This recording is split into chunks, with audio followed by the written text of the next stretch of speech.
Hey, it's Spence from WPAutomationLab.com. Today I had a question from a visitor about what's the difference between a logged in and a logged out visitor as far as tracking their behavior and controlling the visibility of content using their CRM and WP Fusion. Now that was a lot of words, so let's go through it slowly.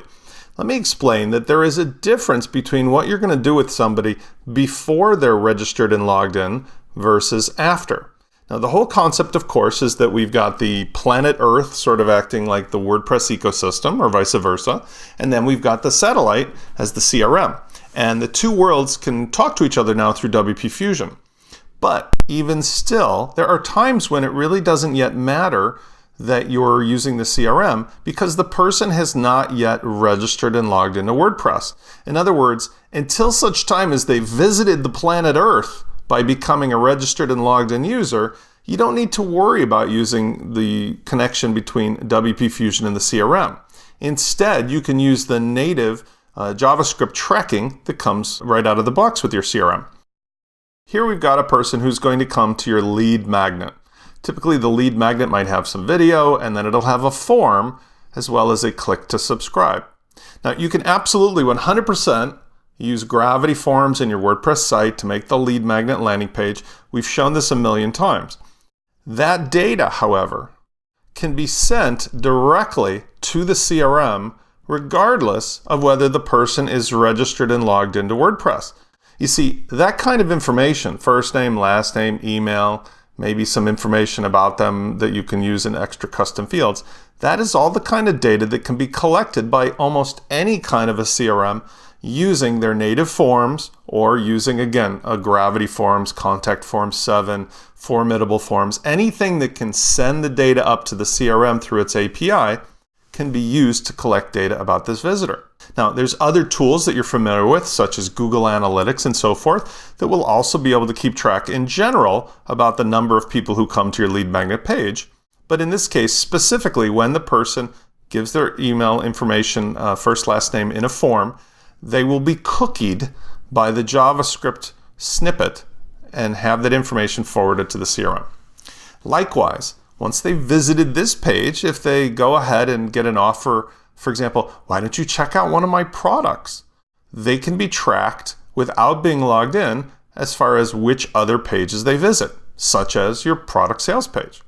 And in this case, this means that all of this behavior, seeing your lead magnet page, submitting their basic information, getting added to the CRM, all of this can happen even before they've registered and logged into WordPress. And the big difference here is that we're not doing two-way behavior yet.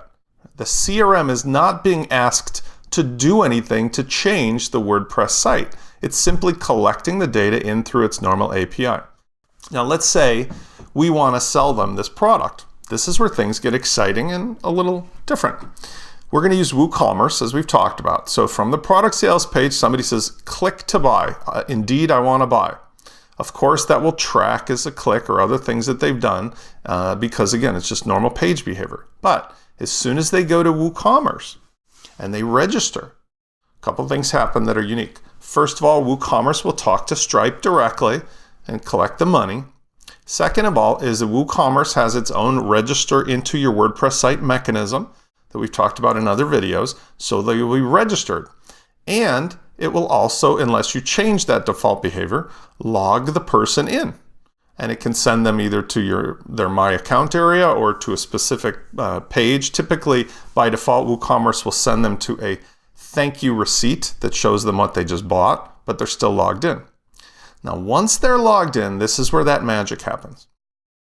First thing is that this transaction and everything about them registering comes into WP Fusion, and WP Fusion, especially with the e-commerce add-on, will be able to say, aha, this person, let's call him Bob, has now registered and he's a part of the site and he purchased this particular product for, let's say, $7.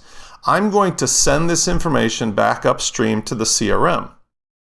At the same time, if the CRM has an automation configured that says, well, if somebody pays for this product, give them a tag of member, it will talk back to WP Fusion, and WP Fusion can then say, oh, okay, Bob, you now have the tag of, let's say, product name member, and you can get to the protected content.